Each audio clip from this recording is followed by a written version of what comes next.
So as I have announced at the very beginning, we basically had two options of conducting the exam. One was an on-campus exam, one was a remote option.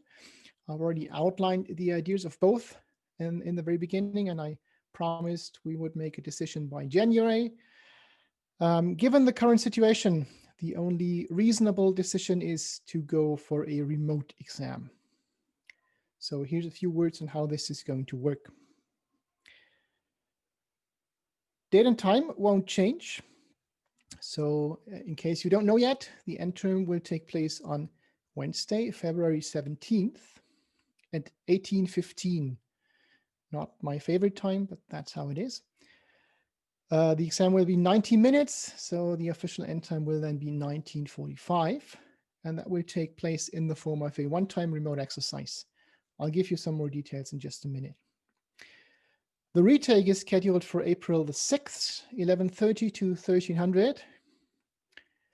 Currently, I'd still plan this as an on-campus exam, so both forms do not necessarily have to be the same.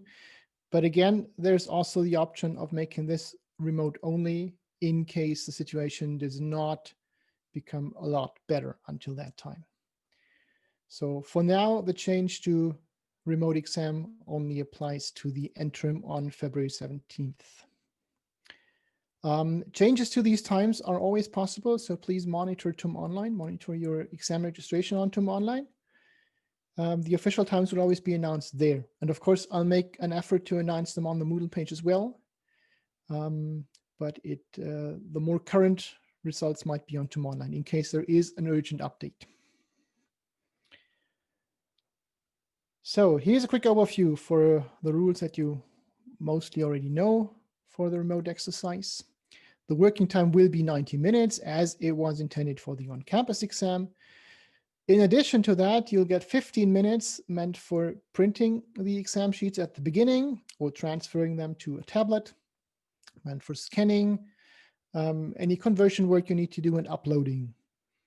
So within these 15 minutes, you need to do the whole process of scanning, uploading, and possibly printing or transferring to and from whatever device you're using.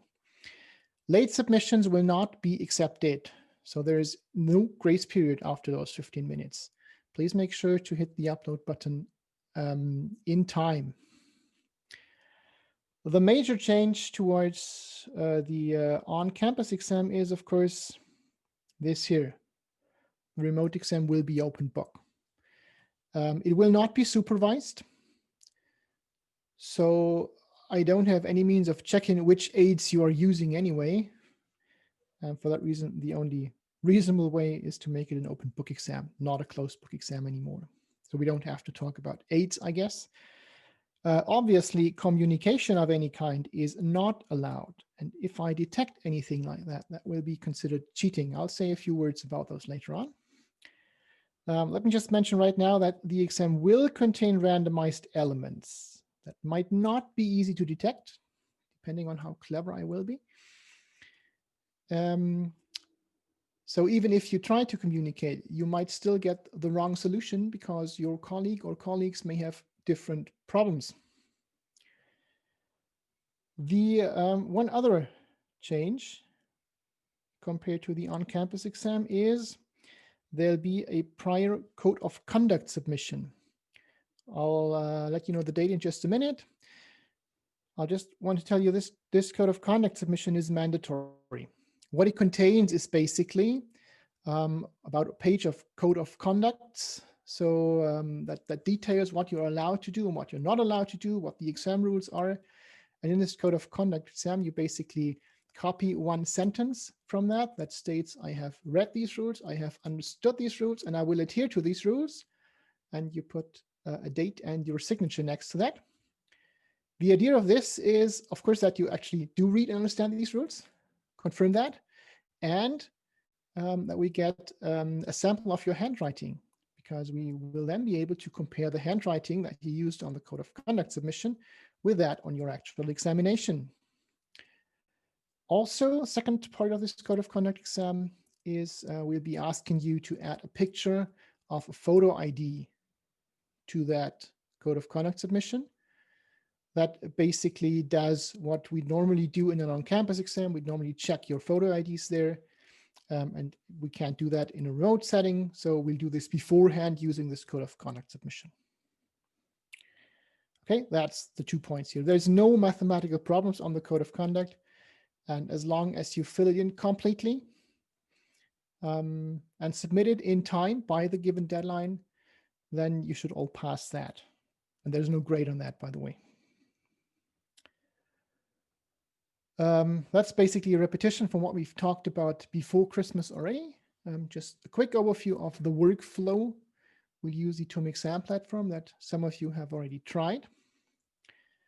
The idea is basically you log in, you select the exam you want to take, and that will then show up as end term.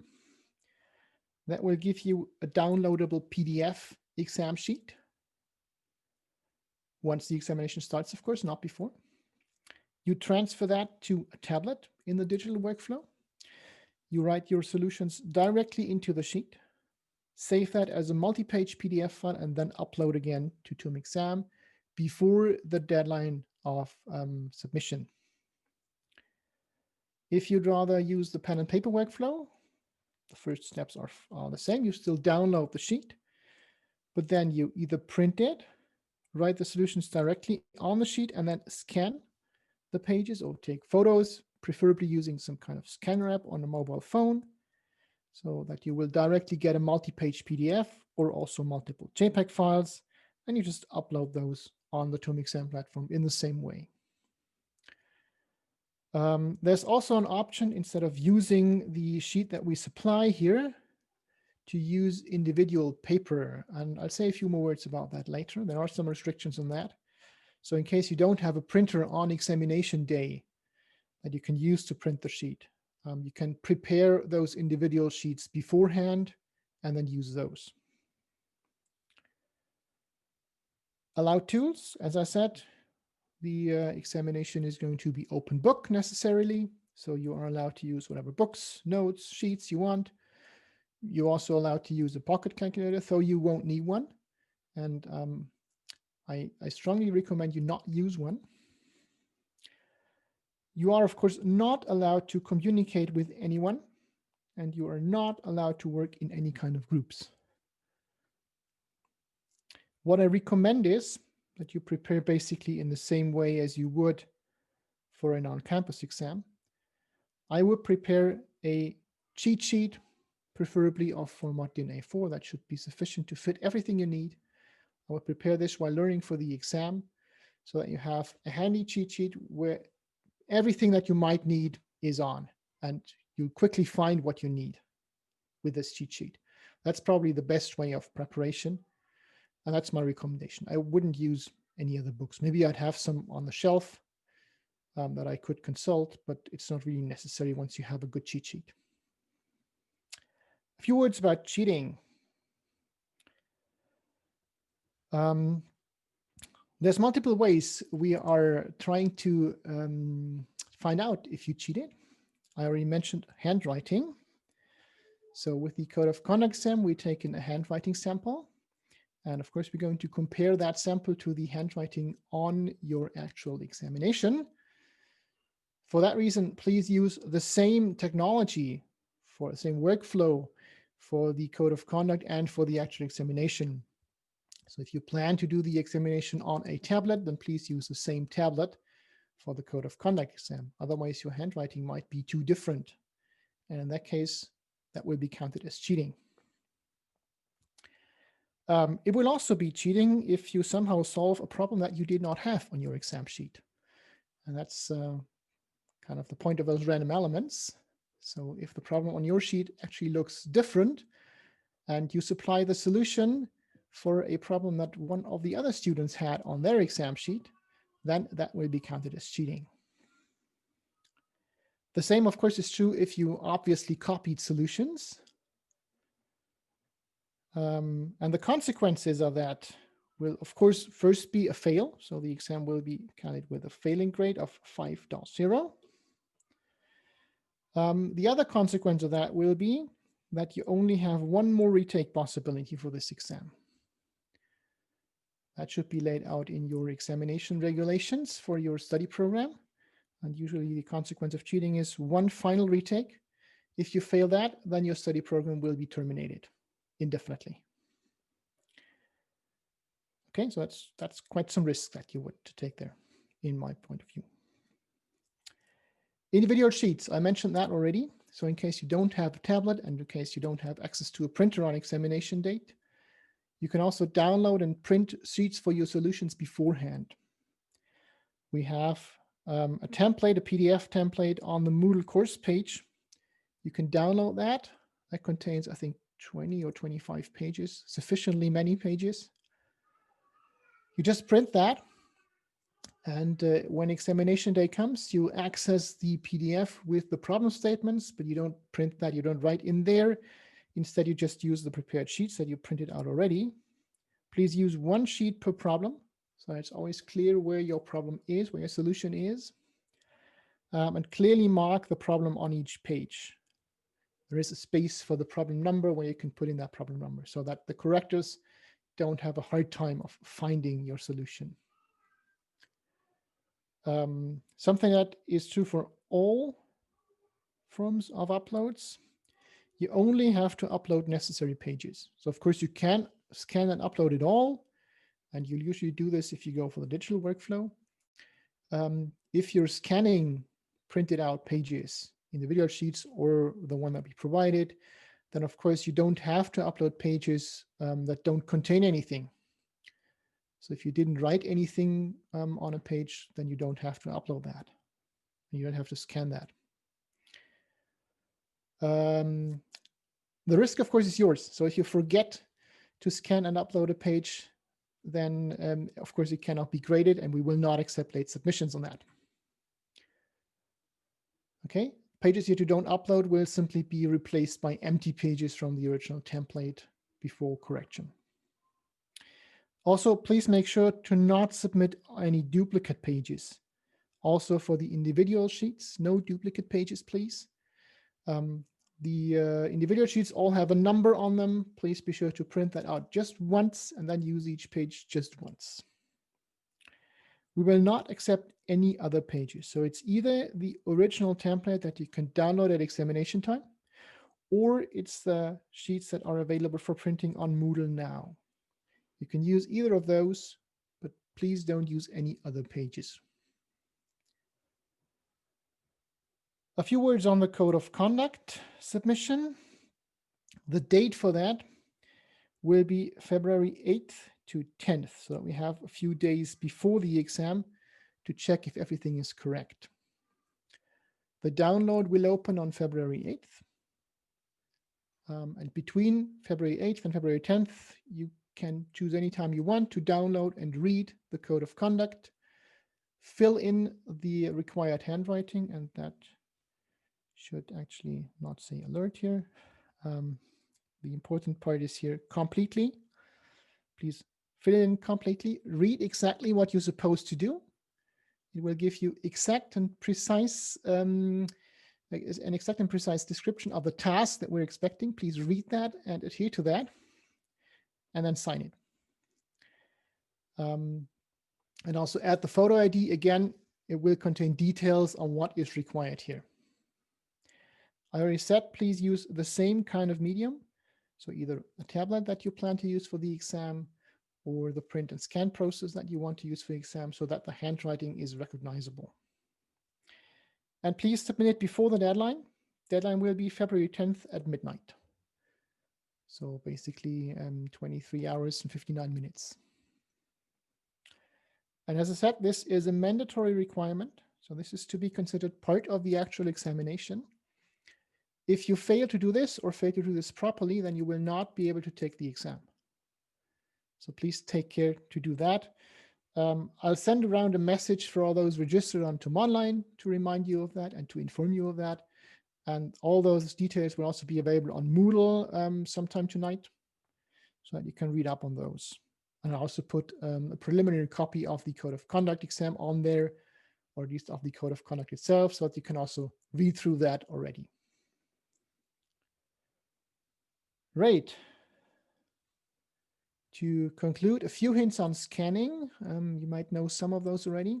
So if you choose to go for the pen and paper workflow, you have to scan or photograph your results. And coming from the test exam that we did before Christmas, by the way, thanks for participating.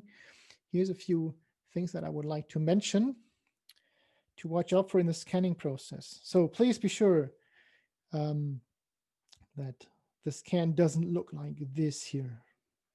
So these page codes here, they should be clearly recognizable.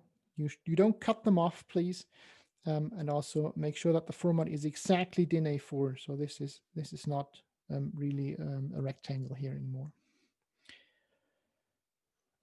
Something that doesn't work as well, if those page codes here are blurred in the way they are here. So this here is due to using an app called Cam Scanner that usually leads to page codes that are blurred in this way. Please don't use that app.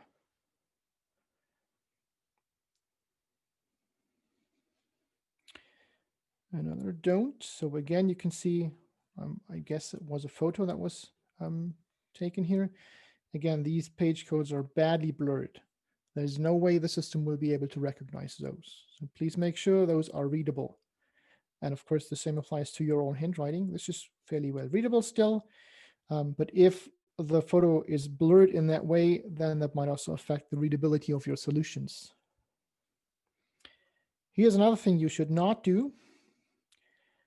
As you can see here, the page code is cut off. You should not do that. Please be sure to photograph the whole page. Also, you should cut the result so that the page is in DIN A4 format exactly, and there is no background visible. So please, that should be cut off here. And usually a decent scanner app for a mobile phone will do that more or less automatically. And last thing that is wrong on this page here is, as you can see, there's multiple page codes from different pages visible here. And that will, of course, completely mess up the automatic TUM exam mechanism. So please make sure that doesn't happen. Something that did not happen, as far as I remember, is this here. That's one of last year's submissions. Again, an app you should not use is OneNote. Sorry, don't use OneNote, because OneNote will just put all the pages into one long PDF. And again, the problem here is that we have all of these page codes on the same physical page. And of course, something like this, if this shows up on our tablet for the correction, it's absolutely impossible to read anything, let alone correct anything in that. So we cannot accept submissions like that. And one more submission from the test drive exam. Again, please make sure to properly cut out the background so that the resulting page is in DIN A4 format. Also, pay attention to the lighting. So as you can see here, there's a pretty bright spot here, and that makes this hard to read. In this case, that's not that much of trouble because that is pre-printed on the sheet. But if that would affect your own solution, that might render it unreadable in the correction. So please pay attention to uniform lighting if possible. Now for the last slide, quick summary. Again, we'll go for the online remote one-time exercise option for the exam on February 17th. There will be a mandatory code of conduct submission beforehand. Details will be on Moodle sometime tonight. The date for that is February 8th to February 10th. You'll need about, I'd say, 20 minutes to complete that. So choose any time window in those days that you want that is suitable for you. Preferably don't do that at the last minute, because if you fail to submit that code of conduct until the deadline, then you cannot take the exam. Examination time itself is 18:15 to 19:45.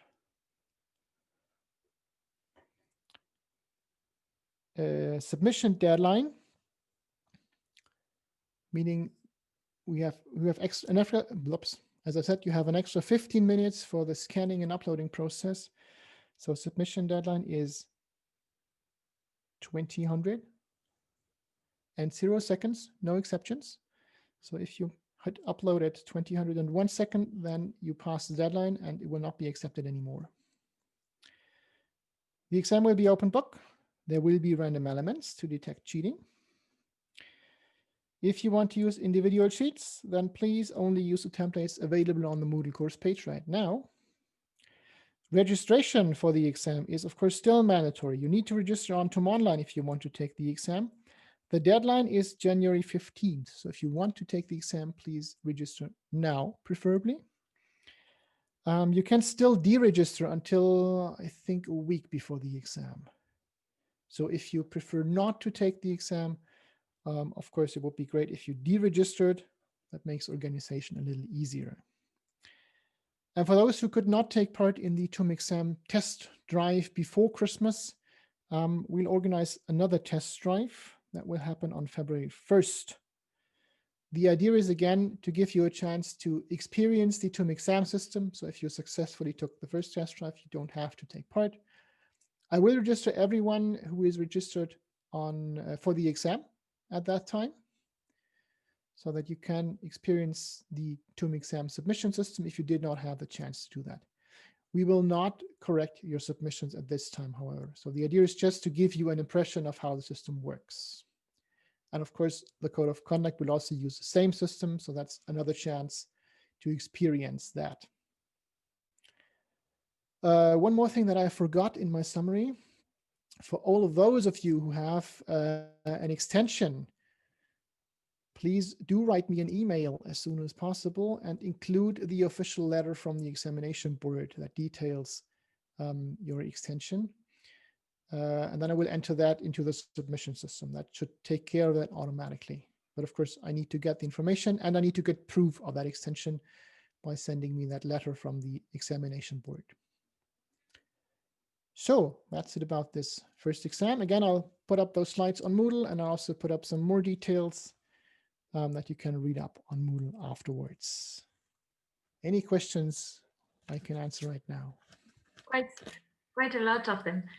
So what does it mean by randomized elements? Randomized elements will mean that basically you'll have different problem statements. So for example, the numbers might be different, the vectors might be different, maybe the task itself is a little different, things like that. There is a comment to that it says, I just hope there are no randomized numbers. If I think about the quiz, some tasks are way harder, and that's just because of the change in numbers. I can assure you there will be randomized numbers, and I can also assure you that it does not make the problems way harder. The current code of conduct only mentions calculators. Are all non-human online sources tools officially allowed? All non-human online. So what is a non-human online source? Anything that does not involve communication with a human, I presume. Then yes. For those who don't have access to printer and can't edit pages on computer, when will the pages for us to print ahead of time be available? These are also already available on Moodle. You can already download those. I made those available before the test drive exam, so they should still be online. Will there be some kind of questions which will ask for given definitions, or the form of closed book exam will be kept? Will the type of questions change? Of course, the type of questions will change. I'm not going to simply ask you to copy a definition from a book. That would be something I could do in a closed book exam, but of course that's not feasible in an open book exam anymore. Have we already received feedback on the test drive? Yes, you have received feedback on the test drive. I announced that on the Moodle forum actually, so you should have gotten a message about that if you subscribe to the Moodle page. You can just log into the TOEM exam submission platform using the same URL that you got for the test drive, and then you can access your corrected examination there. So if you haven't done so, you're welcome to do that now. And if you want to give us feedback, of course, that's also highly welcome. I don't know what happened in the quiz, but there is another comment. How do you make the randomized questions fair? There were multiple cases in the quizzes where there were much easier numbers in my friend's problem. Yeah, so in the quizzes, we didn't pay that much attention to the effects of randomization. We will pay more attention to that in the actual examination. How do the questions differ from an on-campus exam? As I said, there are certain types of questions that I just cannot ask anymore, like just copying definitions or something like that. Otherwise, there will not be that much of a difference, I'd say. Do we have to change something in TUM Online exam registration? No, you don't have to change anything. Just stay registered to the current examination.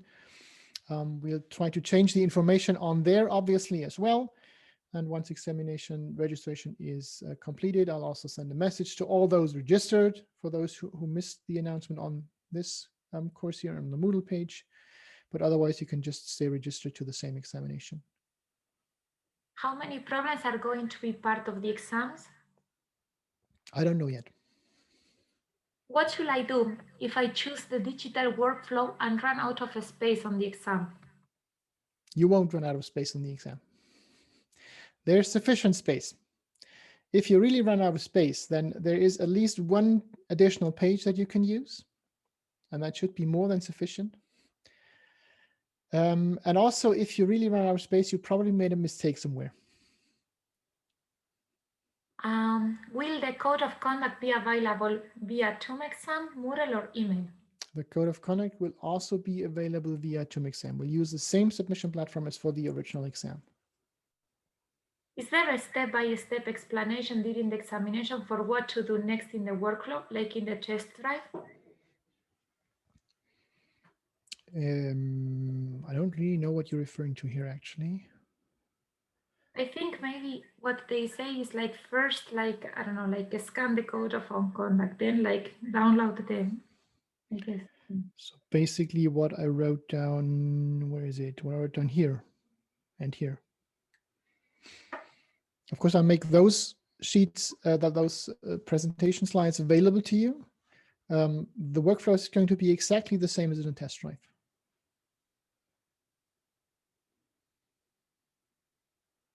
Will we at least get a mock exam?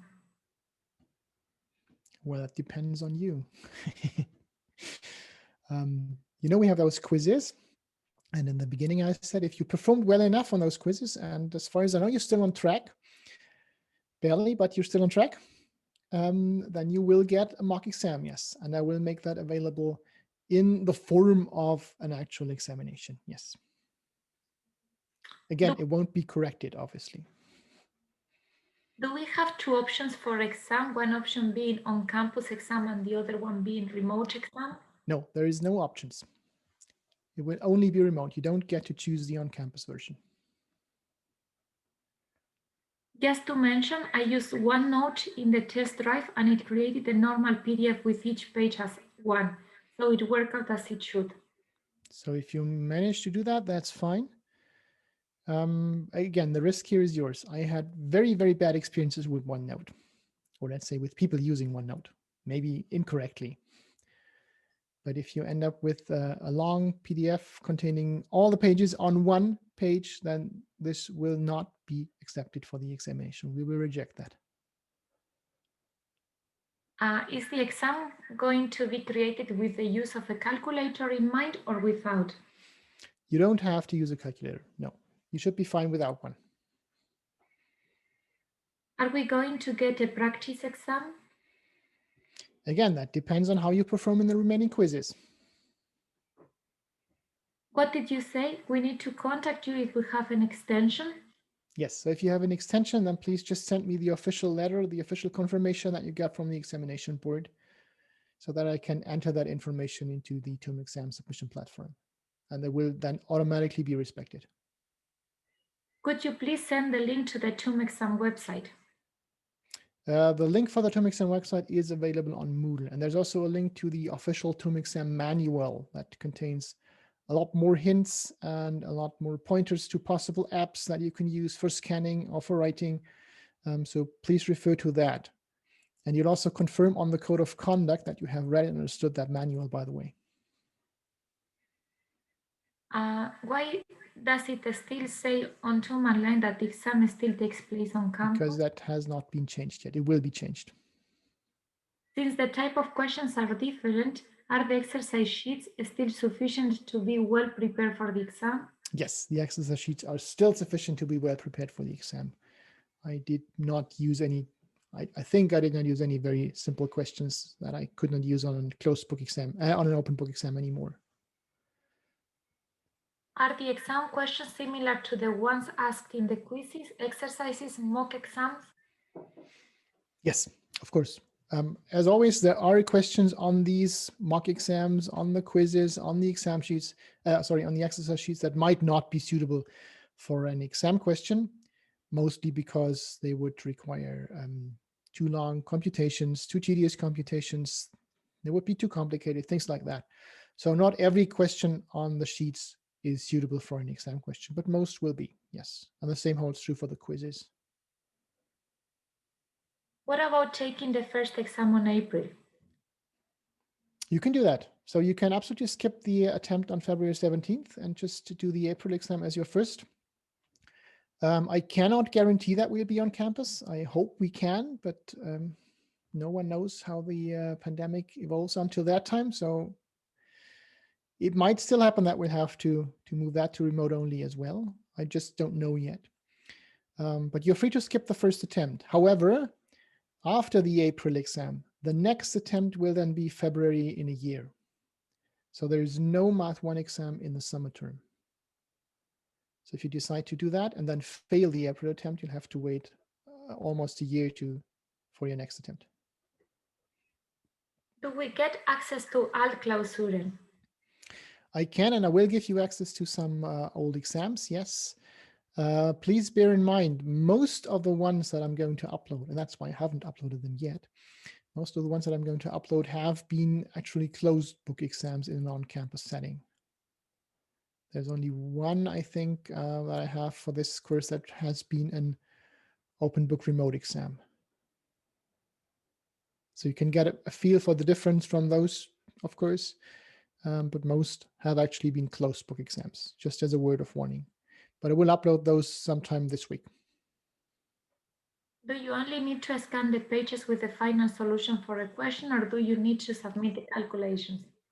That will depend on the problem statement. So each problem statement will say whether the answer has to consist only of the actual results, or if I want to hear justification, I want to see the computations, things like that. And then, of course, you also have to submit those with your scan.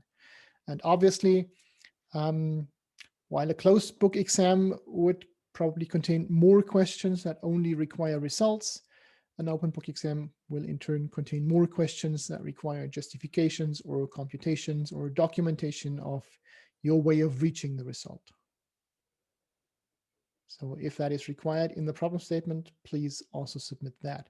Usually there'll be a box for your solutions immediately after the problem statement, and that should be long enough to contain whatever documentation or computations are necessary if those are requested by the problem statement. If only results are requested, that box will usually be much shorter. And that means you don't have to, and you should not write your computations into that space. Is there a big difference to the exams of the recent? Recent what? Recent. Do we have to register again for the exam? No. If you registered already, that's fine. We're just going to change the form. The registration will stay the same. Can we use Notability? No, sorry, what? Notability. Yes, that should work fine. Is there a big difference to the exams of the recent year, or is the difference not that big, so I am okay with practicing those? Again, as I said, most of the old exams have been closed book on-campus exams, so there will be some difference, but it's still a good idea to practice those, of course. So most of the questions will be the same. Some of the very easy questions that only ask for definitions will, of course, not be on an open book exam. In most cases, I just require more justifications. So I want to see your way of thinking in an open book exam to verify that you have actually thought about this and know how to approach this and not just copy the result from somewhere. When will you reopen the quizzes? The quizzes, I think they should all be on this big quiz, as it's called. So all the old quiz contents should be on there, and that will stay open. So just use that one. If we use the direct scanner, is there any problem? A what scanner? Direct scanner. I have not heard it. I guess that's an app. I have not heard of that yet. Again, there are some recommendations in the TOEIC exam manual. Direct scanner is not one of those recommendations, and I haven't tried that. Is the retake exam in April going to be harder, more complicated than the first one in February? It depends on your point of view. So my goal here is to make them comparably hard. Let's say that. Of course, that might not be easy if the examination forms are different.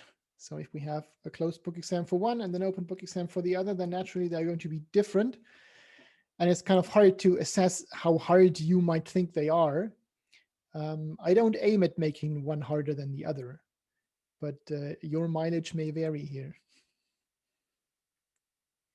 Which year was the last open book exam? The last open book exam for this course took place in the summer, actually. So problem here was the original exam was scheduled for the winter, sometime in April, the April retake. And that was canceled due to COVID-19. With the hope of being able to do it as an on-campus exam sometime in the summer. The on-campus option was then canceled once again, and we had to take this as a remote open book exam. I'm also going to upload that exam for you, or at least one version of that exam. Again, they have been randomized elements, so you get one version to get an impression of how that might look like. That was the last open book exam for this course that I'm aware of. How many questions will be in the exam, just to know how fast we should be or how long we should take for a task? I don't know. I haven't made the exam yet, so I don't know. As a guideline, the exam will consist of questions worth 80 points in total. So you'll roughly have about a minute per point plus 10 extra minutes if you fail somewhere. So that should be a good guideline of how much time to spend on one problem. For the individual sheets, it was said that we can only use one sheet per problem. So I cannot use 2 pages for one problem if I need to. That's fine. 2 pages for one problem is fine, but please don't put several problems on one page. Each page should only contain one problem. How many retakes do we have? Or only one? Due to Corona, we have 3 semesters to pass the GOPs, but do we still only have 2 tries, or therefore 4? So there'll only be 2 tries this semester, one in February, one in April. The next attempts would then be offered next year, probably again in February and April. How many attempts you have depends on your specific examination regulations. And I can't really say something about those. I'm guessing you'll have more attempts, but I don't really know. Also, I'm not quite sure if you actually take the attempt. So if you attend or register for the exam, then this might already count as an attempt that will count towards your limit. Again, that depends on the examination regulations and on the decisions that your examination board is taking or has taken. So your best bet here will be to consult with your academic advisor. He or she should know the details on that regulation. I don't. If only the right answers are required by an exercise, can I still write my computations there in the space given, or I should write them somewhere else?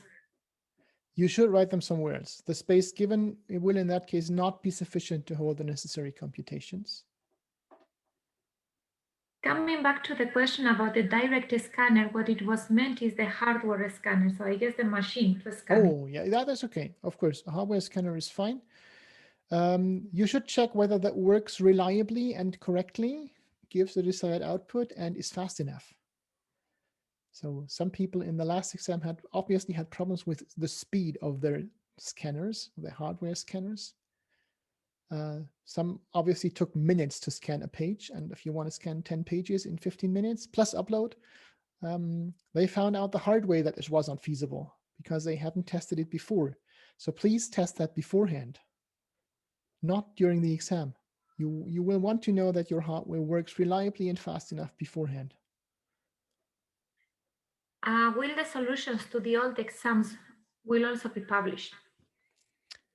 I'll have to see whether I still have solutions. So if I have solutions, I'll publish those, yes. I put my answers in the additional space, but it was not marked in the test drive. Maybe we didn't realize. Yeah. Maybe you could just send me your matrikel number, your student ID number, and a quick email, and we look into that. So in general, if you put anything in additional space on additional pages, then please clearly mark that at the original problem. The correctors are usually taken directly to the problem that they are correcting, directly to that page. And if there's no mark on there indicating that there is some more to come on one of the other pages, then they will not skip forward to those pages. Yeah. Instead of like scrolling like left and right, we might really just go up and down and we realize. I mean, we don't need it, but yeah. Right. So the exam might consist of, I'd say, 20 pages or so. I don't know yet, but let's say worst case about 20 pages, including all the cover pages and stuff. And let's say one corrects the first problem and that additional sheet is right at the end, then one might have to skip forward 19 pages, and you don't do that routinely. You do that if it's required, and that means you please have to make a mark somewhere indicating that there is more solution to that problem and where to find it. Can I get feedback on my scanning quality of the test drive? If we had problems with the scan quality, then usually there'll be a note on your examination. So please have a look at the corrections on TOEIC exam. There should be feedback on that. If you still have questions, then please ideally write a message to the forum if that's okay for you, because a question might interest more than just you personally. If you're not okay with that, feel free to drop me an email. Will the questions be similar as the exercises and quizzes? Again, yes, they will be. Where exactly on Moodle can I find the link to TOEIC exam? That should be on the exam tab, and there should be instructions for the remote one-time exercise there. Please click on there, and there should be the link to TOEIC exam. Otherwise, just in case you don't find that, give me a second. My screen sharing somehow stopped. In case you don't find it, it's quite easy to find it actually. It's www.toemexam.de.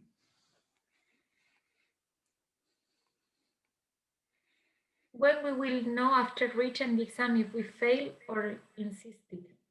Or what, sorry? Insisted. I know, I guess it's fail or pass. After writing when the correction is finished, of course. I don't know how long we'll take for that. That will depend on how many people I get for doing the corrections, and when I can schedule a good time with them. I can't make any good predictions on that. We'll try to be fast, but I can't make any promises yet. What happened when it still says in Bearbeitung in my TOEIC online for the test drive? Maybe you have to update the page. I mean, like in Bearbeitung, so that will usually mean we are still in the correction phase, so it has not been finalized. So if you feel that's an error, again, please just write a message to the forum or write me an email. on the problem sheet 8 is under C83 norm scalar product to inner matrix. What should this sentence mean? Sorry, come again. So on the problem sheet 8, yeah, under central exercise 8.3, yeah, norm scalar product to inner matrix. What should C83? C83 was the one problem that we just discussed, right? Gram-Schmidt's method. There is no scalar product with respect to a matrix on that one. No? But generally, I mean, I can answer that question generally, probably. Switch the screen. So, Yes, there is. I guess it's a typo. Like if I can show it here. did I have a typo on that? Wait. Can you see that? Oh, yeah, that was a typo. Yeah, sorry, I removed that. Maybe I didn't upload the new version yet. I will. Okay, I'll upload that. But just as an explanation still, if you have a matrix, let's call it A, a quadratic matrix, n by n, and that is in addition symmetric and also positively finite. We define that in the lectures. Then you can define a scalar product with respect to that matrix by simply setting the scalar product of x and y to x transposed a y. And that will then be a scalar product on R to the n. So that's different from the standard scalar product, unless, of course, A is the identity matrix, unless it's exactly the standard scalar product. But for every matrix that has these properties, quadratic, symmetric, and positively finite, one can define a scalar product in that way. And of course, that scalar product induces a norm, as all scalar products do, simply by saying the norm is the square root of the scalar product of the vector x with itself, like this. So that's the norm associated to a matrix.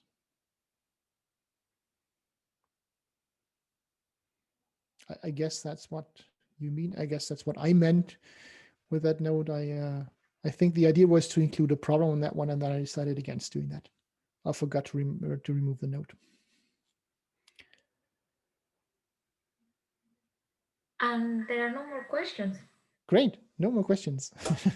Okay, so thanks a lot. As I said, I put up the details on the examination on Moodle sometime tonight, so you can read up on all of that once again.